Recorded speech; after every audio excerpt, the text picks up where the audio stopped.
Thank you very much for that, Andy. Our final speaker who will oppose the motion is Christina Yan Zhang, who is the CEO of the Metaverse Institute, and she's a pioneer in the metaverse. She started her master's research on the topic in 2006. She's also an award-winning business leader, and she's worked for QS, the leading world university rankings agency.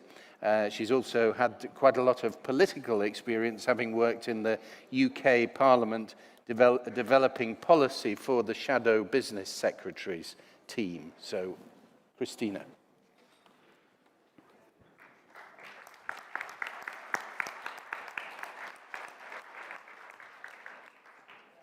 Hello, everyone. It's a tremendous pleasure to be here.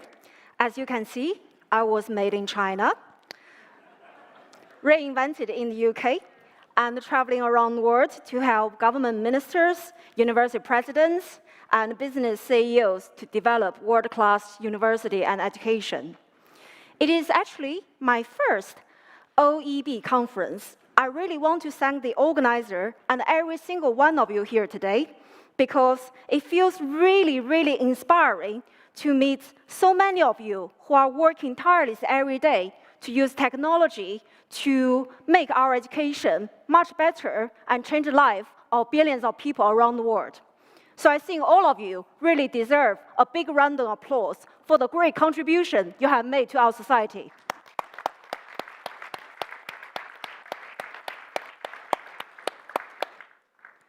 Well, despite all the exciting potential our friends has proposed about the metaverse, I personally believe that at this moment, education should not move to the metaverse yet, because we are not ready, as simple as that. Do you agree? I see some applauses over there. Yeah, and I can give you a few examples here. For example, the last attempt to use the metaverse for education was not successful. Metaverse is nothing new, and the world's first metaverse, as you might remember, is called Second Life, right? That was created in 2003, so that was nearly 20 years ago, with 1 million active users. And at that time, hundreds of education institutions, they jumped into the metaverse and set up their virtual campus, and me included. I was doing my master research as part of that. But look at what happened. Do you think there is any university or education institution left now who are still active in Second Life? Anyone? No, they're all gone because it was not successful. The second point I want to make is the IT infrastructure of the ideal metaverse is not ready. According to Intel, to realize the perfect metaverse world, we actually need to require 1,000 times more computing power than I currently have, so we are just literally not ready. And my friend, René, you said that we could use metaverse to enable millions of students to have cheaper education. That's brilliant. But the reality is, if we have a look on the latest report, well, the metaverse technology we currently have does not even exist to enable hundreds, needless to say, millions of people to interact in one place, because the technologies are not there. So it doesn't matter how grand our vision is, if the technology is ready, all the hard efforts we are putting in the space is not going to work, right? And of course, everyone's talking about Mark Zuckerberg, because the reason metaverse become so exciting is perhaps because he changed the name from Facebook into Meta last year. And let's have a look on what happened to Mark Zuckerberg. Yeah, I read some news, basically said he's doing such a fantastic job with Reality Lab, to the point that there are rumors saying he's going to resign next year, and then he immediately jump out and say, we are doing fine. But everyone knows, the share price of Meta has decreased by 70%, nearly $200 billion US since he announced Meta is going to enter, Metaverse. I don't know if any of you think you have another 200 billion, US dollars spare you want to invest, in the metaverse and see how it goes. But I probably prefer to invest that in something else, which is more tangible, more relevant, and more pragmatic to the biggest, issue we're facing in the education now, which is about how to solve the issue of automation caused massive unemployment issues around the world. That's something we really need to pay attention. But no one's talking about that. Only because metaverse is sexy, it's going to be the next biggest thing, according to McKinsey, as they said, $5 trillion US. Amazing, let's just jump into this, amazing opportunity at 500% increase every year. But look at Meta. And then you will decide why we are not ready to jump, because we are not ready. And my third point, sorry.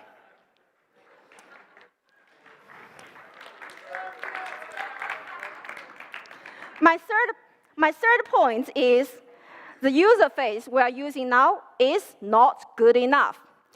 The leading user interface we now using are pretty much virtual reality. And our friend, René, you mentioned about your son and how he was really excited about using VR. I was at an event with Sky a few days ago, and I tried VR again. It's really amazing. I loved it. I was like teleport between different worlds and to the space, to the future, and I find it really energizing. But after 1 hour, I get really bored. I don't know if you feel the same. So I was wondering if the user interface is not really natural enough to allow you to have 24/7 every day. It's just not going to work. End of story. Would you agree? Yeah. And so try to solve that problem. We know there is another gentleman called Elon Musk. He's going a little bit further. So he said, I do not like VR. What's going to be the next better user interface? He said, let's try neural links. Put a little chip in your brain and try to make you feel really immersive. I feel very scared. I don't know about you. I wonder, let's have a try. Any people in the audience, you want to join Elon Musk neural links? Raise your hands now. No? Oh my God, you see, that doesn't work either. So you see, it doesn't matter how grand the vision is. If the user do not like it, it's not going to work, right? Okay, my fourth point about community and the spatial network. That's from Andy. I love it. Yeah, I agree. It's really important to have more bottom-up, activism, to enable people who traditionally don't have a voice to get involved. But let's have a look on what's really happening now. Anyone heard about Maslow's hierarchy of needs? Yes, okay, everyone. And he made it very clear, in order to satisfy our social needs for interaction, we need to sort it out our most fundamental needs. So that things like food, shelter, a really great job, feel loved, feel accepted, and respected by society. And we are in a major recession worldwide now, and many countries have double-digit, inflation rates.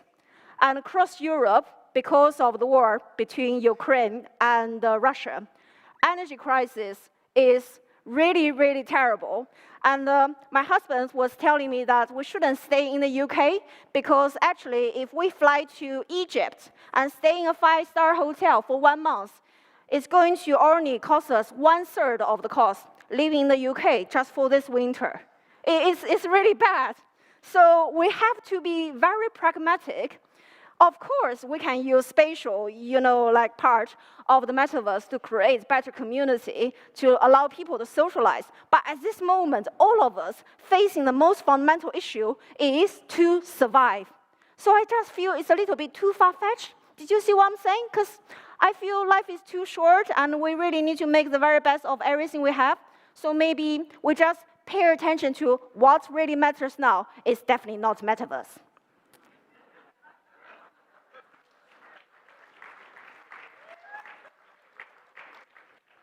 I haven't quite finished yet. Sorry, I tend to talk a little bit too much. How we are doing with time? Yes. Okay. I take my time to finish my last point. My friend talked a lot about inclusion and equality, but could I kindly remind everyone that worldwide we still have a major digital divide, where 1/3 of the global population out of 8 billion, they do not have access to the internet. And our friend also talking about, exciting project in Africa to use VR for learning. But we all know HoloLens costs how much? 35,000 US dollars. And we know the monthly, salary for most developing countries is about like less than 1,000 US dollars. And during a recession with such high inflation rates, do you think it's really realistic to ask them to pay 3-4 months or even more of their monthly salary to buy really fancy, VR goggles, which they can't use 24/7? It doesn't make sense, right? So again, it's just not really working.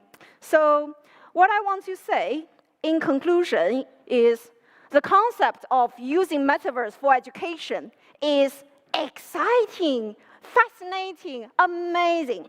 But in reality, to make it working for education, a whole new range of issues need to be addressed by the wider society, by governments, by technology companies, by investors, and by a lot of people who does not working directly in the education sector. So that's why no matter how hard we try as a community, it's not going to change the bigger picture. We can't change, the economy is not strong, right? We can't change the Ukraine war. But what we can do is really focusing on the things we can change. Maybe that's the technology you already developed. It might not have a really fancy name called the Metaverse, but it can maybe, empower tens of thousands or millions of people. Either it's women, it's, people from low socioeconomic background, people have special needs, or from ethnic backgrounds. We can empower them to really use education to better the life of themselves, their family, their community, their country, and then we can make the whole world a better place. Shall we do it now? Thank you.